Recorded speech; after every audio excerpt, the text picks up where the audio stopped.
decir esto. Tal parece que tenemos un etiquetado, ¿sí? El olvido.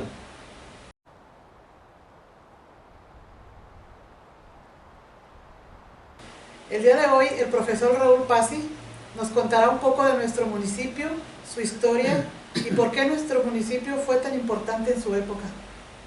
Ébano es un pueblo de raíces huastecas. Desde tiempos remotos, 30,000 años o más atrás, el predominio huasteco pues, se estableció por estos lares. El ébano se llamaba en aquel entonces Tamatao.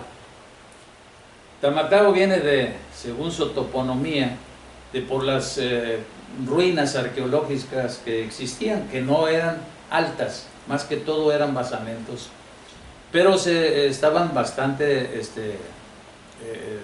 diseminadas por nuestro territorio. El centro del Tamatao se ubicaba hacia la parte de Tamuín, San Luis Potosí, más o menos donde están ahorita las bombas del Porvenir, que son las que nutren de agua a ébano. El Tamatao viene de dos raíces, tam, que es lugar, y ata, que es la casa, pero la casa de habitación, no la casa de cacería. Entonces podemos definirlo como Tamatao, lugar de la casa. También hay otra aseveración por ahí que dice que Tamatao es lugar de armadillos. Pues sería por la proliferación de esta especie.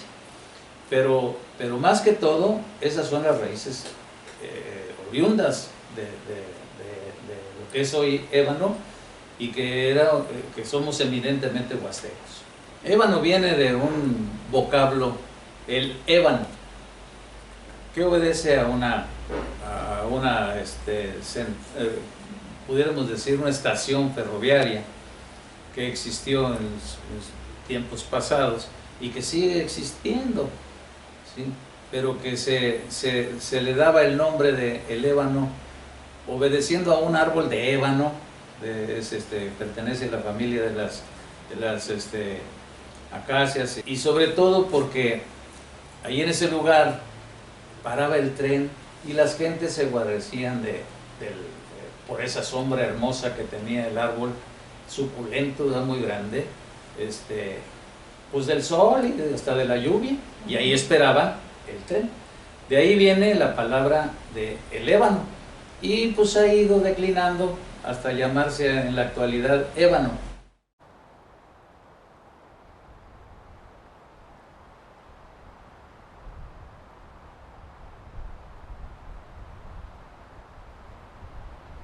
Allá por 1670, que Domingo Hernández Prieto recibe del rey de España las primeras mercedes de las tierras de la Villa de los Valles. Y ahora ya se llaman sitios de la Huasteca.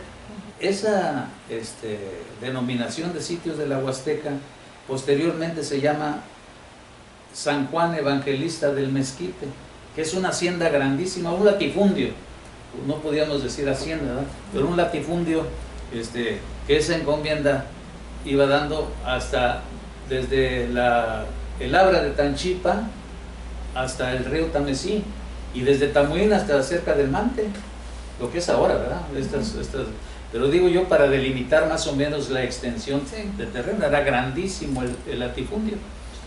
Y ya cuando esto sucede, deja de ser encomienda, ya pasa a ser propiedad de ciertas gentes. Del 1600 para acá, ¿verdad? Ya de Domingo, vienen otros dueños. Prueba de esto que San Juan Evangelista del Mezquite viene a ser ya una parte, lo que es el Tulillo, ¿sí? El Tulillo que era ya propiedad de don Mariano Arbuinzonis. Esta tierra eran, pudiéramos decir ahorita en la actualidad, 93,000 hectáreas, pero había ranchos adyacentes, como el rancho de la Pez, el rancho de la Dicha, Chijolito, ¿sí? Eran ranchitos entonces. Sí, que estaban fuera de la hacienda. hacienda, lo que era la hacienda. Ajá. Estaba la hacienda del Naranjo atrás, que era de don Gerardo Mir, y la del señor Mariano Arguinsonis,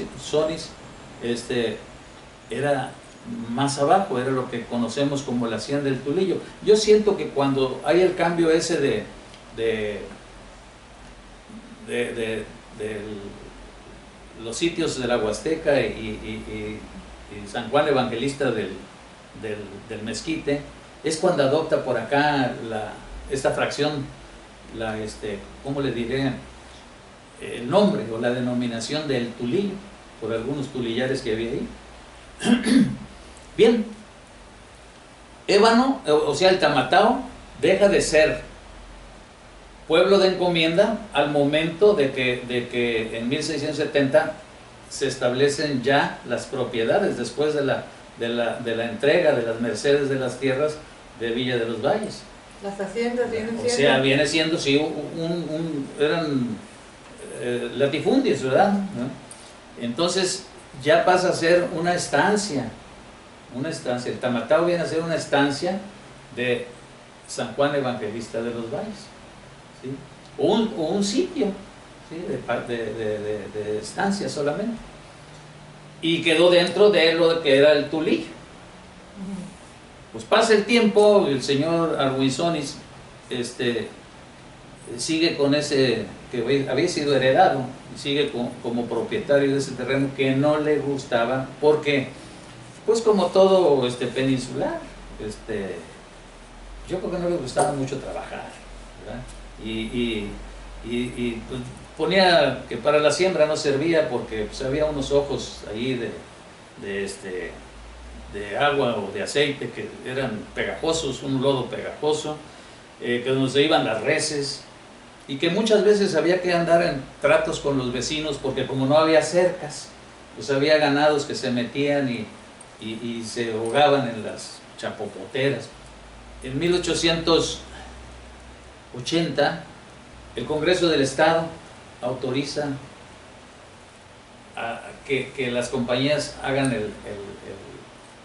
la vía, este tramo, tocando lo que fuera Cerritos y el Valle del Maíz, lo que es ahora Ciudad del Maíz, esa zona. La parada del Ébano estaba en la línea Tampico-Chicalote. Entonces ya hicieron la unión, ¿sí? Y se estableció el 15 de abril de 1890 ya la corrida San Luis-Tampico directo, sin problemas. Esto reactivó la economía de San Luis Potosí. El señor Robinson, que era el gerente de los ferrocarriles central mexicano, viaja a Tampico en la corrida de inauguración y se da cuenta de que hay chapapoteras, ¿sí? Por donde pasa la vía, y que algunas hasta explotaban así, ¡puff!, ¿verdad? Que hacen burbujitas, que son gases que van a la superficie y se llevan el petróleo, el betún, ¿sí? Esto le causa admiración y le habla a su gran amigo, ¿sí? Porque ellos en Wisconsin se habían conocido, sí. Y le dice que por acá en la región del Ébano veía unos escurrimientos que para él eran chapopoteras. El señor Doheny, Edward L. Doheny, Lawrence Doheny, que era un gambusino buscador, minero, era minero. Plata, oro, petróleo, todos los productos mineros. Pues a la invitación de su amigo Robinson, pues visita nuestro. Él aquel entonces estaba en California, ¿verdad? Él estaba en California. Entonces, él perforaba pozos en la parte oeste de Estados Unidos, o sea, la parte de San Francisco hacia arriba, hacia toda esa zona de Oregon, en fin. Y había logrado sacar, pues él tenía sus ahorritos. Era un tipo que no era malgastador, era abstemio, Ya de ahí ya empezamos a ver que no gastaba mucho dinero porque no tomaba, ¿sí? Y era un hombre de trabajo. Algunos lo tienen como muy cruel, otros como un ejemplo de trabajo. Bien. Lo que sí yo estoy de acuerdo en que él, para lograr su objetivo de éxito, pues se valía de todo lo que existiera para poder lograrlo, ¿sí? Bien. Entonces llega y se da cuenta que sí, en efecto, había esos ojos, esos escurrimientos. E inmediatamente se da cuenta también que don Mariano Argüellonis quería vender el terreno ese porque no servía. Porque para él era un problema. Para él era un problema, por el exactamente. ganado que se le iba a sí. sin conocer. Sí, pues él inmediatamente dice, yo aquí empleo mis ahorros, pero no alcanzaba. Y le dice a su amigo Robinson, y el ferrocarril central le presta y compra la hacienda del Tulillo, o sea, del Tulillo, en 300,000 pesos oro. Porque el señor Argüellonis quería 90,000 y el señor le daba 60 solamente, ¿sí? Entonces cuando él se da cuenta de esto y hace un viajecito, porque no era un tonto, no nada más las que veía en la vía, anduvo gambusineando y logró ver que había muchos escurrimientos. Pues él, conocedor de la materia, dijo, pues aquí está sentado en un mar de petróleo. Sí.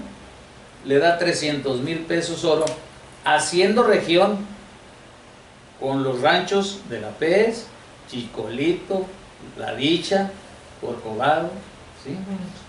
Porque eran 93,000 hectáreas, pero ya con la región de los ranchos son 118,000 hectáreas las que compró, a un precio de 75 centavos hectárea. Claro, estamos hablando oro. Sí. Y se hace dueño.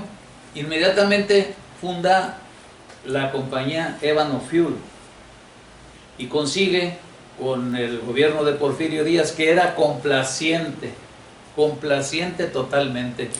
Le había dado a Whitman Dickinson Pearson un montón de la zona, la franja esa de Veracruz, Tabasco, hasta Tabasco, para que perforara y que hiciera lo que fuera la faja de oro, parte de la faja de oro. Entonces era su consentido, el inglés ese. Porfirio Díaz era un enamorado de Inglaterra, ¿sí? Y al inglés lo consideraba Inglaterra, pensaba que estaba con él, que estaba en Londres. Le dio todo tipo de canonjías. Es más, las leyes de Porfirio Díaz sobre la tierra, la extracción de petróleo y todo, casi las hizo a beneficio de ahí hay unos libros donde se comenta todo eso, todas las facilidades, todas, regaló todo. Entrada de maquinaria, exportación libre. Todo, Carmelita. Compra de terrenos a precio de baldíos. De baldíos. O sea, y en zonas lacustres, en márgenes de ríos, propiedades federales, todo comprarlo a precio de baldíos. Entonces, Porfirio Díaz le dio manga ancha. Ya ese Dickinson es posteriormente uno de las potencias más grandes en la cuestión petrolera, ¿verdad? Ya con Doheny, que Doheny tuvo que aliarse con Rockefeller para poder competir con ese capital inglés, pero bueno, esto lo veremos más tarde. Sí. Entonces consigue un programa de perforar 19 pozos y se va haciendo hoyos él, ¿verdad? De esos 19 pozos, 15 salieron secos, 14 salieron secos, uno se incendió y 4 fueron productores. El primer pozo productor de petróleo, y aquí quiero hacer un hincapié en algo, como todas las historias, a veces se bordan con ciertas cosas que no son realidad. Por ejemplo, veo en algunos documentos, y documentos de importancia, que el primer pozo petrolero es el pez número 1. Y no es cierto. El primer pozo petrolero productor de petróleo en México es encontrado o reventó el 14 de mayo de 1901 y en el rancho de La Dicha. Ahí está. Por eso le llamaron el Uno Dicha. El Uno Dicha. Y por eso le llamó, como era el patrón, el Dogeney 1. Es el mismo, el Uno Dicha y el Dogeney 1 es el mismo. Y era una producción de 50 barriles diarios. Incipiente si usted quiere, pero fue el primer pozo productor de petróleo en México. Esto nos da la oportunidad de tener el título ese de ébano, origen y cuna del petróleo nacional. Así es. Bien. Pasa el tiempo, de esos 4 pozos productores, el segundo lo llamó Estela 1, ¿sí? En honor a su esposa, sí. Una mujer que nadie conocía, pero que él quería tanto. Y la cuestión que entre los 4 pozos productores no llegaban a 100 barriles diarios. Entonces esa producción era muy incipiente. Y era muy incipiente porque ¿qué hacía él con esa producción? Entonces Dogeney habla con Pierce y le dice que si puede refinar su petróleo. Sí, ¿cómo no? Pues Pierce no tenía petróleo para sus plantas. Estaba hasta quebrando. ¿Sí?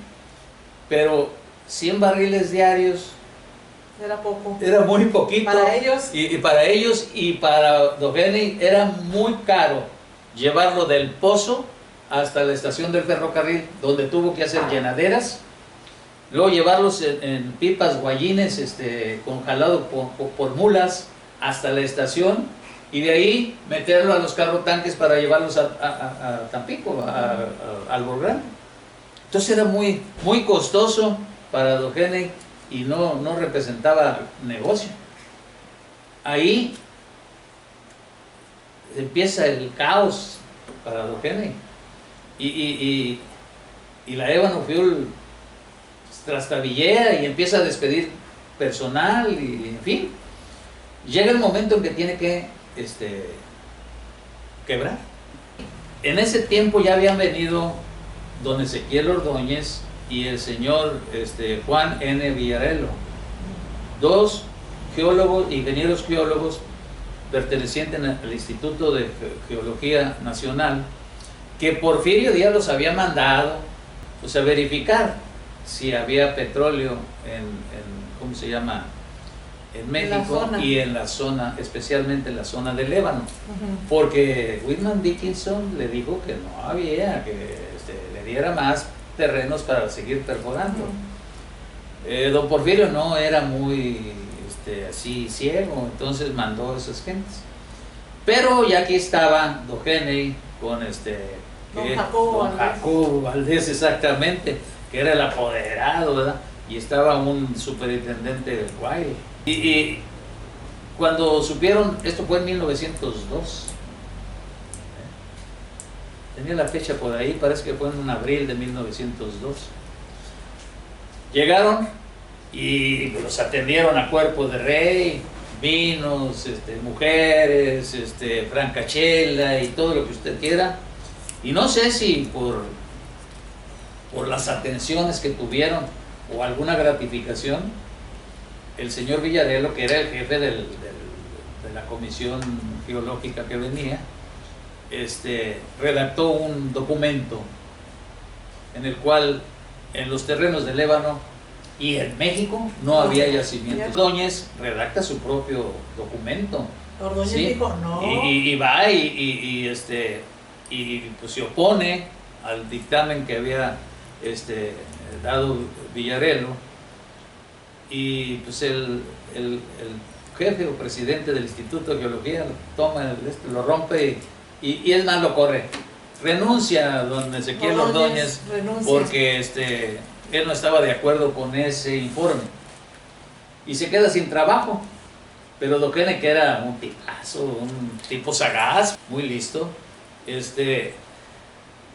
pues lo invita a trabajar a los campos de Lébano. Algunos dicen que cuando Doheny iba a la ciudad de San Luis Potosí a conseguir con el señor Gerardo Meade, ya ve que era un comerciante y algo del banco ahí, Sí.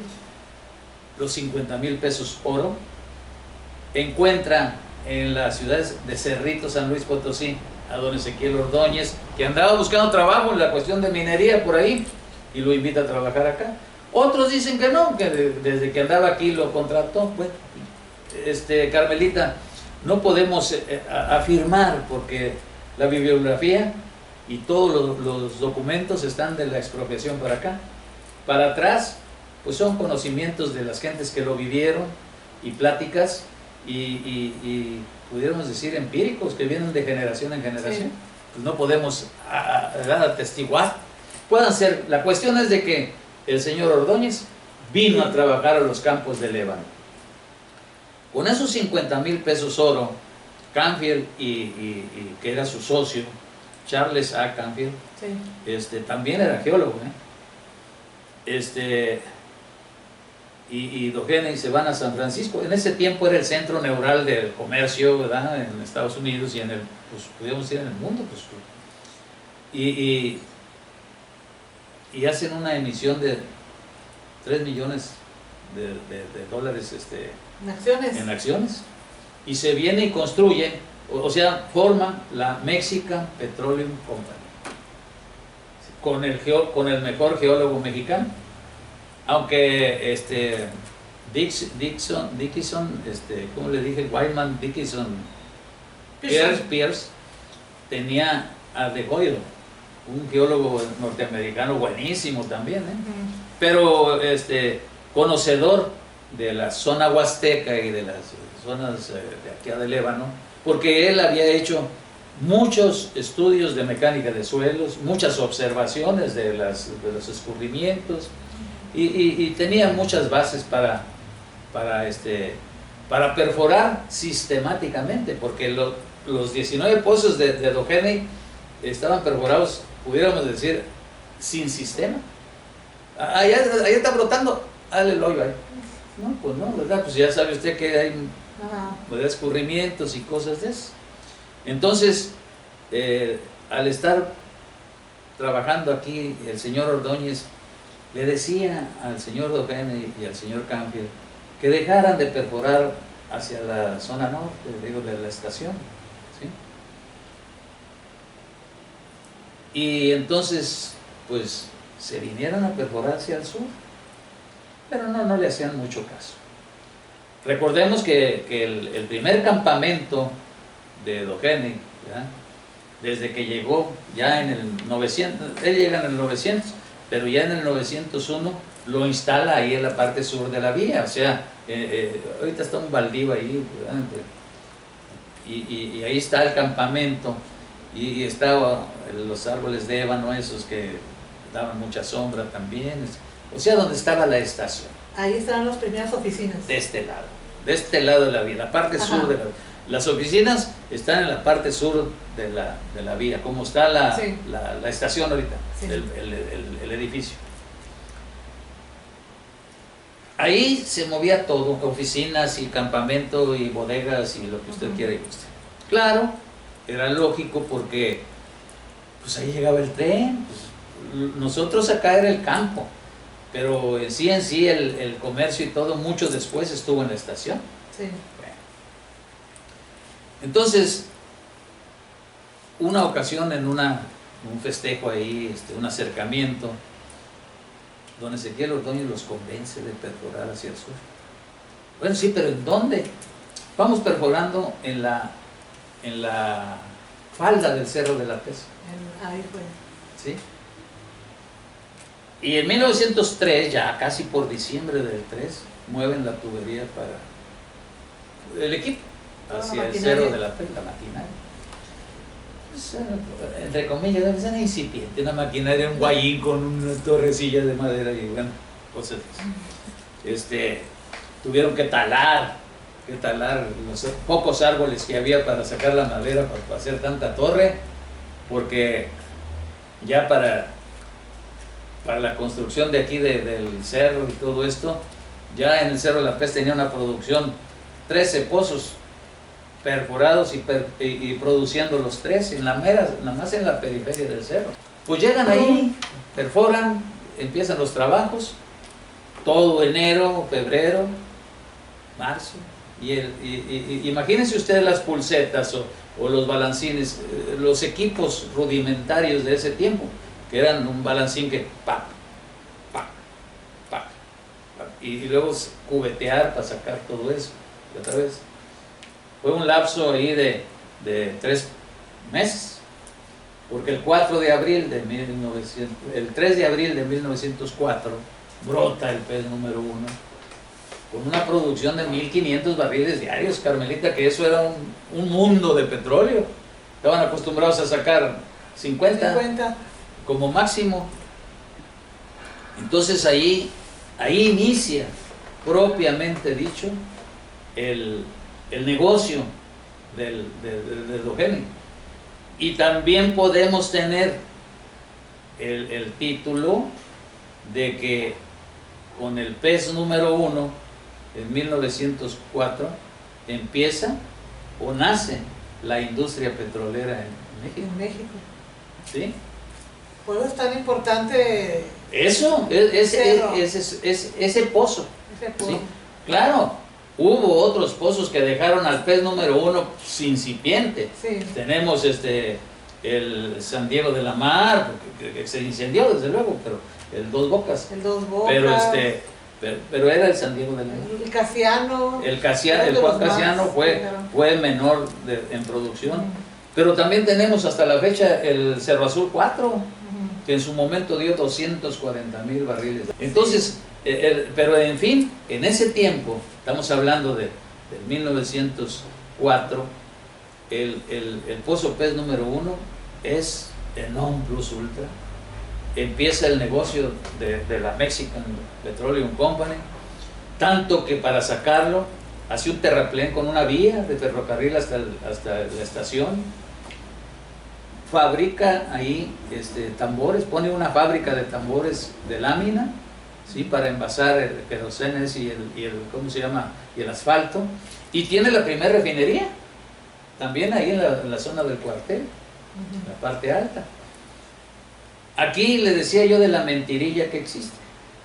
Dice que la refinería de Dogenio es la primera refinería en México. Mentira. Ya Pierce tenía en Árbol Grande, ¿sí? Y había otra por allá por Tabasco, que no habían funcionado porque no habían sacado, en la sonda de Tabasco allá, el plan Chontal, pero no habían sacado petróleo, y ya ve ahora cómo están esa zona. Bien, entonces la que construye Dogenio es la primer refinería que refina petróleo mexicano en México, porque la otra refinaba de Estados Unidos y donde le llegara, ¿sí? La de Árbol Grande. Sí. Pero eso sí es la primera que refina petróleo mexicano, porque era petróleo de México, o de Dogenio, pero extraído aquí. Y entonces ya tenemos, fíjese, la fábrica de tambores, la refinería, la vía ferroviaria hasta el cerro, hasta del Cerro de la Pez hasta la estación de ferrocarril. En fin, ya esto trae una consecuencia: cambiar las oficinas, el primer campamento a las faldas del Cerro de la Dicha. Para esto se construye una escuela, ¿verdad?, de la vía que iba al Cerro de la Pez para la falda del cerro, o sea, la que llega frente a la presidencia municipal. Ahí llegaba, ahí estaba el campamento. En la falda del cerro estaba el campamento, el segundo campamento de Dogenio. Y de ahí Dogenio piensa que esas oficinas que tiene acá abajo estarían en la cima del cerro, para más ventiladas, y además tenía una vista panorámica de todo, pues estaba erizado de torres. Y entonces cambia las oficinas a la cima, ¿sí? Y empieza a construir, porque cuando se viene este auge, o sea, esta cantidad, empiezan a venir otras gentes y vienen accionistas de Estados Unidos a visitarle y a tener negocios con él, ¿sí? Prueba de ello que por ahí con Robinson luego hace un compromiso de 6,000 barriles diarios, no me acuerdo si parece que sí, o 600, para el ferrocarril, que ya no iba a quemar leña, ahora iba a quemar asfalto, ¿verdad? Chapapote. Entonces, así negocios de esta naturaleza, si ya empiezan a venir, entonces él dice, ¿y dónde los recibo? Y empieza a construir para los norteamericanos, que eran jefes de áreas de la compañía, pues las casas. Arriba pone cuarterías, o sea, ¿cómo se llama? Locales, estancias para recibir visitas. En algunos libros dice a recibir hasta magnates. Sí, ¿cómo no? Porque ya Doheny ya no era Edward L. Doheny, ahora era el señor Doheny. Bien, y empieza a construir los edificios y las casas del cerro que constituyen la colonia americana. Pero la colonia americana, porque los oficinistas y los jefes de la compañía, que eran mexicanos, les empieza a hacer camillas de madera con techo de lámina. Y los trabajadores, aún perforadores, ¿sí?, que eran auxiliares de perforación ahí, mexicanos, tenían casitas de varas y de más techo, más abajo, el techo de palma y cosas de esas. Empieza esto en el 5, ¿sí? Después del 4, que es la producción máxima, ya en el 5 empieza todos estos movimientos. Para el 1907 la colonia americana está constituida, ¿sí? Y viene doña Estela, ¿sí? Entonces don Jacobo Valdés y el señor Guay. Pero para esto ya estaba la casa número 1. Ah, sí. La de don Jacobo. La historia dice que empieza a construir casas para los americanos, que eran los de confianza de la compañía. ¿Él vivió en la casa número 1? En la 1. Él vivió. Él dijo, incluyendo la casa de Doheny, la propia. Y es la casa número 1. Está la de don Jacobo. Arriba, ¿sí? Y la de Wild más atrás de la de don Jacobo. Ah, ok. Entonces, ahí empiezan ya son casas primeras. Más tarde se hacen las de acá de la bajada. La oficina número 3 la instalan con la vía del Cerro de la Pez acá. En la oficina número 3 checaba. Ahí pasaba Y ahí checaban la cantidad de puñetes que iban de exportación, porque ya exportaba. Ya mandaba por barco y por ferrocarril asfalto. Entonces era un checador ahí, ¿verdad? Todo lo que ofrece una oficina, ¿verdad? Pero ella tenía que rendir cuentas de lo que salía y lo que entraba ahí por la vía. Precisamente allí se iniciaba la escuela para ¿cómo se llama? Para acá, para lo que después fue el tranvía, ¿sí? La colonia americana tenía pues ya sus edificios, arriba a la cima eran las oficinas y tenía, como le digo, algunos lugares ahí designados para visitas.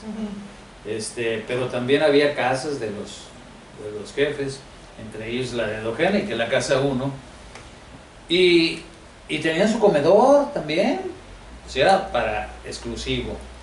Había acá abajo, pues clásico, porque había un restaurante y un hotel.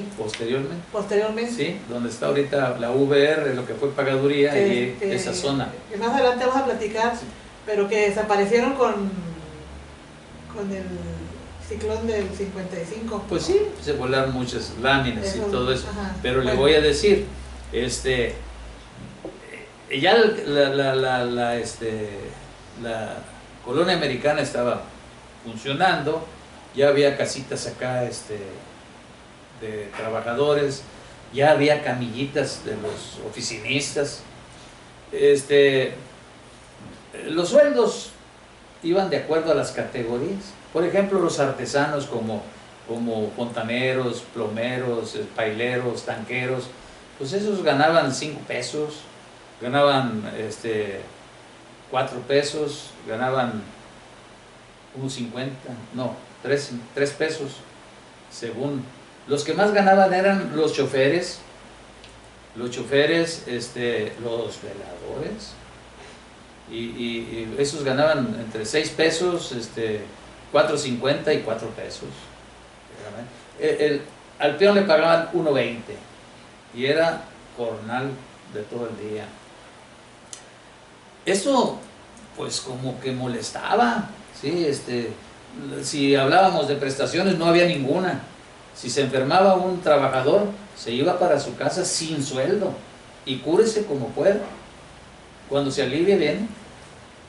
O sea, prestaciones ni se conocía el nombre. Y las famosas tiendas de raya, platiquen. Sí, bueno, pues era, que después fue una cooperativa de consumo que pues sí, era una tiendona, pero no dejaba de ser una tienda de raya también, porque todo el mundo iba y firmaba y al final pues no hay... Pero platíquenos para los que no saben, cómo se maneja una tienda de raya. Bueno, la tienda de raya, pues el patrón proporcionaba el poco suministro que podía darles, ¿sí? A precios estratosféricos, y siempre estaba el consumidor estaba completamente vendido con la tienda de raya, no alcanzaba.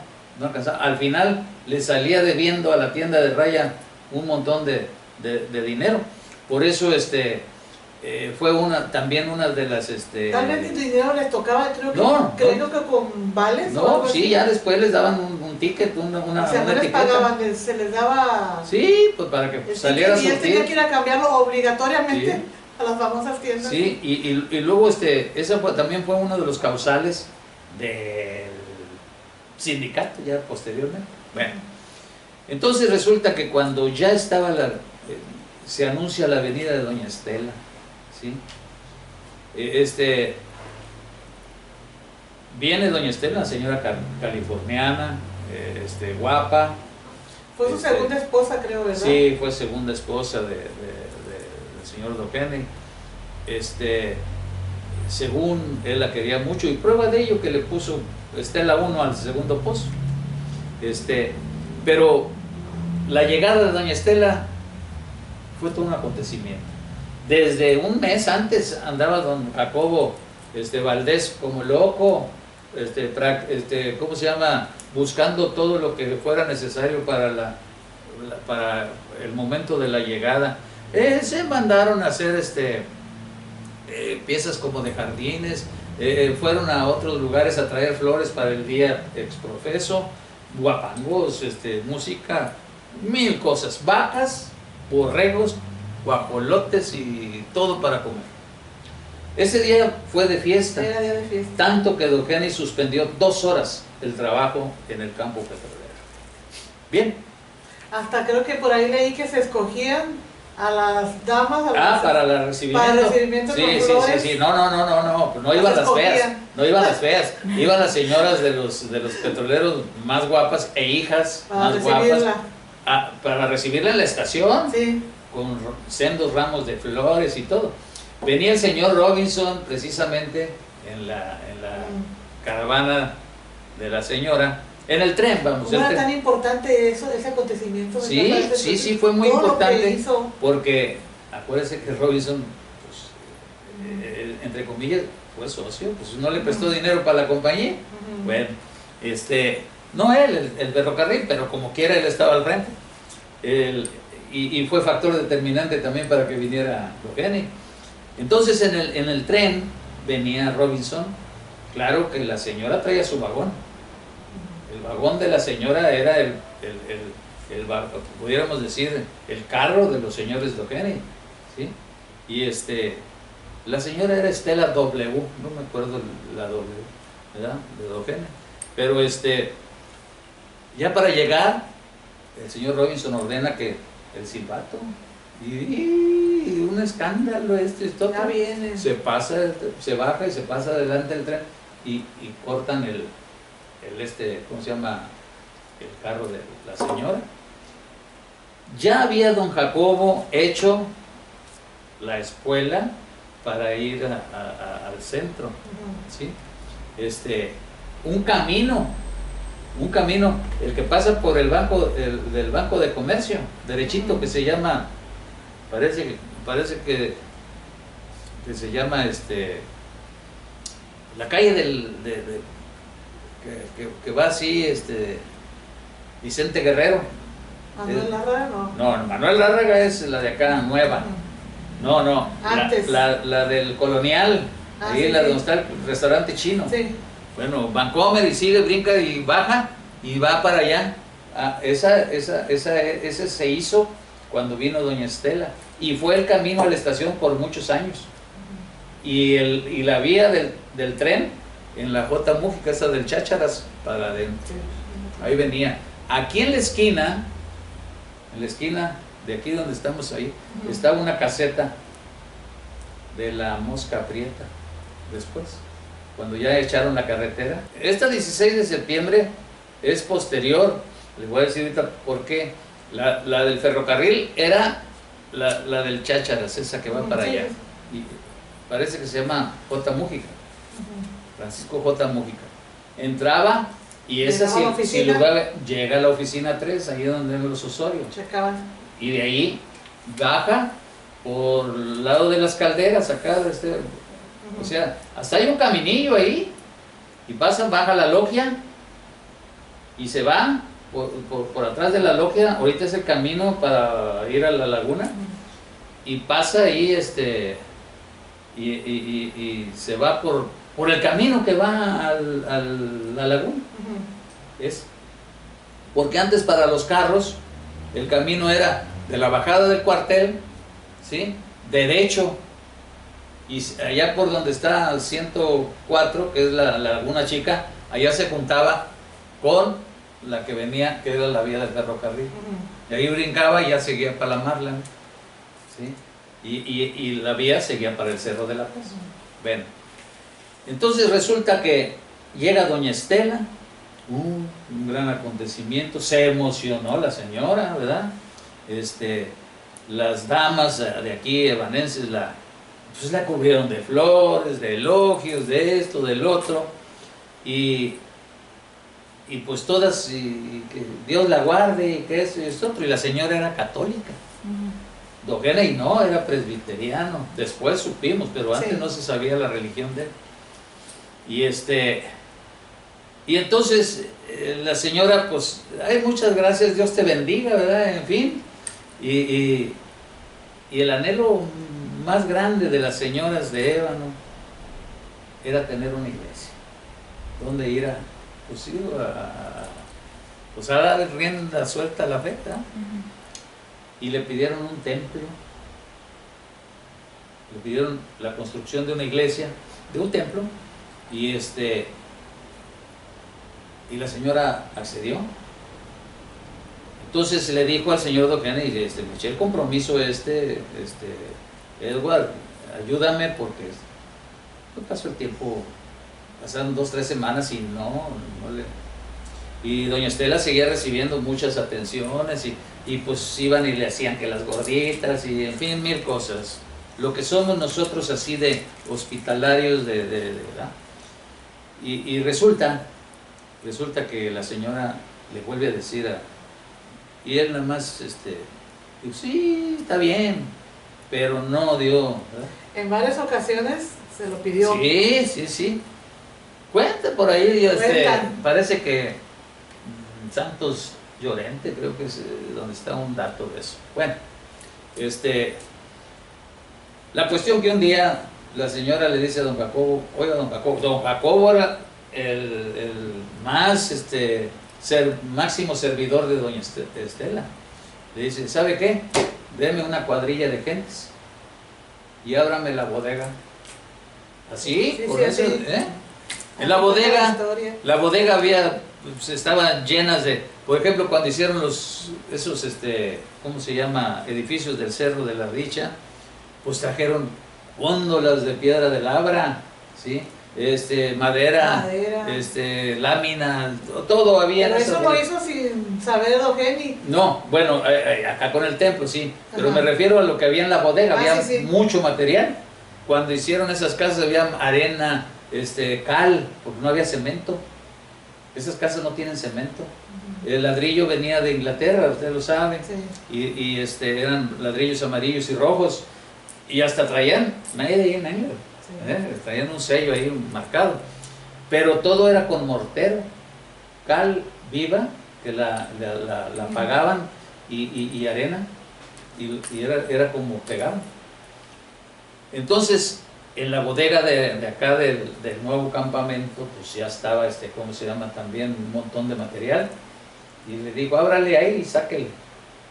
Entonces, viendo esto, Doc Henry, y pues a sabiendas que la quería mucho, no hizo más que mandarle un ingeniero para que le ayudara. Pues sí, para que ahora sí que estableciera de cómo lo iban a hacer para con el templo. Como ella no vio respuesta de Don Henry, sí, pues dijo, a ver, ábrame usted la bodega y vamos a empezar. Entonces al ver esto, pues ayúdale. Y precisamente al influjo de la existencia de Doña Estela de construir el templo católico, Don Henry construye el templo evangélico, ¿sí? Pero Doña Estela ahí le dice, era muy guapa y él la quería mucho y todo, y le dijo, no hombre, ¿por qué vas a poner un templo presbiteriano ahí? Hazlo casino americano, nosotros ya tenemos estos. El famoso casino americano. Sí, y sirvió para recibir pues, a grandes personalidades del mundo petrolero, porque ahí se hicieron pláticas grandísimas. Bueno, cuando se empezó a construir esto, ya en el tiempo que se prendió el Casiano, que fue el Dos Bocas, fue en el 1908, ¿sí? Y se empezó a construir ya todo la cuestión de templos, entre ellos el nuestro y el católico y el de Logaren. Y es terminado el casino americano en el 1910 e inaugurado el 16 de septiembre de 1910. Una gran fiesta, una algarabía gigantesca, que vinieron 3 orquestas, una de la Ciudad de México, una de San Luis y la del señor Cordero, que tenía aquí una orquesta ya, ¿sí? Músicos que pues, empíricos a lo mejor, pero no dejaba de ser una orquesta, porque él fue el que fundó la primera orquesta y la primera escuela en Ébano. Entonces, ahí en el templo católico, pues se dieron pues, bautizos, primeras comuniones, porque también con el templo vino un sacerdote. Cuando inauguraron el casino americano, vino el obispo de aquí de Hidalgo, de Huejutla, Hidalgo, a bendecirlo, ¿sí? Y cuando el templo católico se inauguró con esos bautizos y cosas de esas, pero también con la boda del señor, ¿cómo se llama? Valdés, con la señora Paquita Rivera, creo que era Francisca Rivera de Valdés, don Jacobo. Y testigos de ese acontecimiento él fue la primera boda. La primera boda. Y fueron testigos de ese acontecimiento el señor Dogene y la señora Estela. ¿Qué hay de cierto, o lo que cuenta la historia de que la señora Estela donó todo lo de su vagón? Bueno, precisamente porque cuando hizo ese, pues no había, estaba hueco, entonces bajó las cortinas, las alfombras, imagínate, los candeleros, saquen todo y úsenlo para su iglesia. Todo, en la iglesia, los candelabros que tenían bronce y cristal cortado, decoraban el piso y las paredes, los cortinajes, aquellos estaban en el altar, ¿sí? Las alfombras.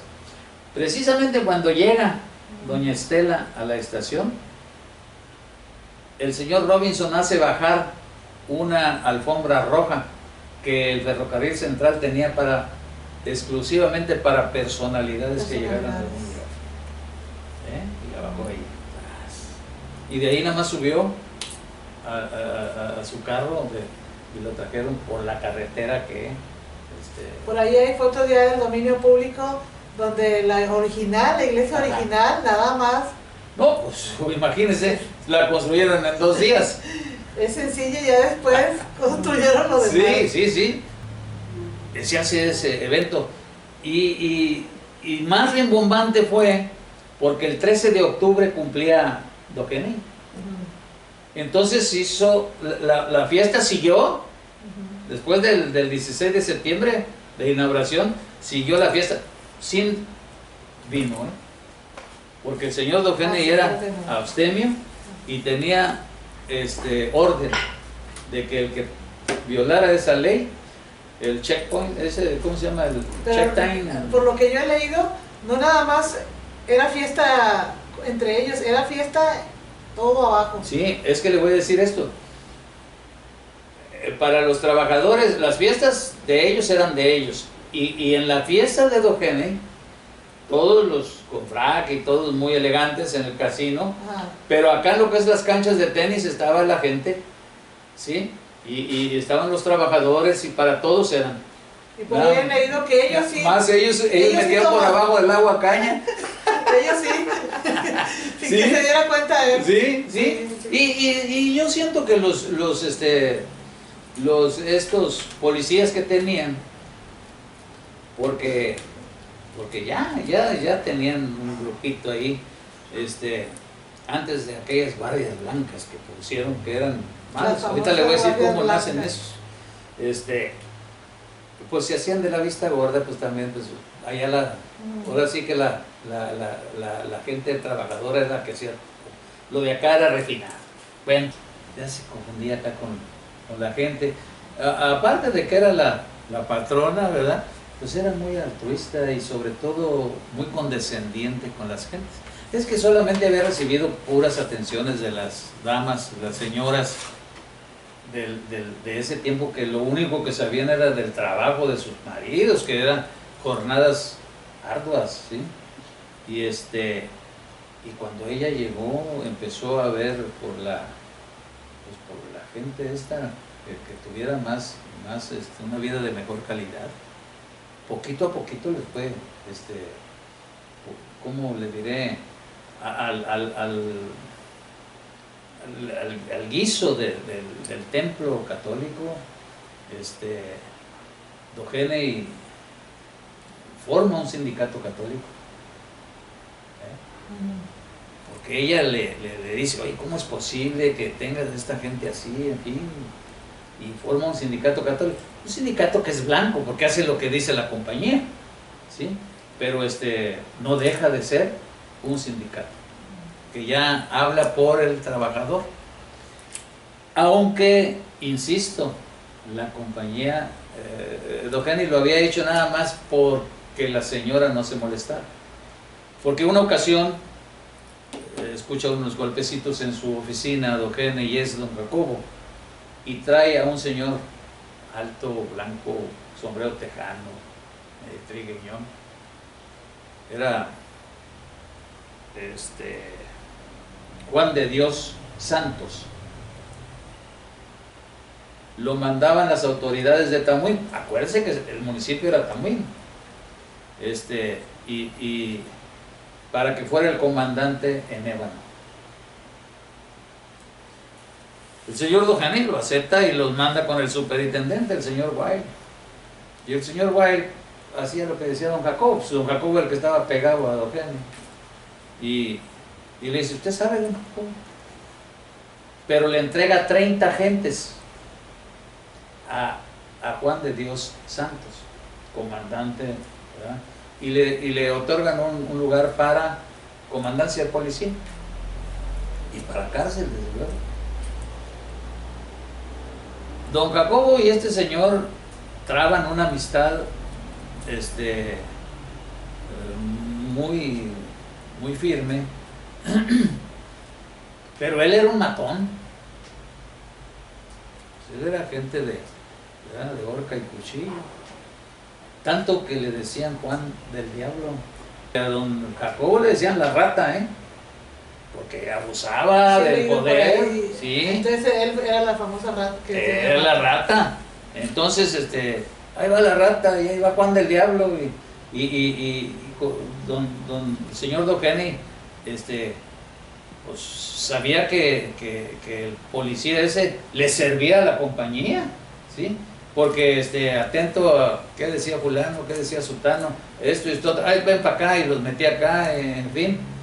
Y empieza una era de Él está hablando de las guardias ahí blancas. inician las guardias blancas de Doheny, ¿sí? Y forma una gavilla de matones y de gente, ¿no?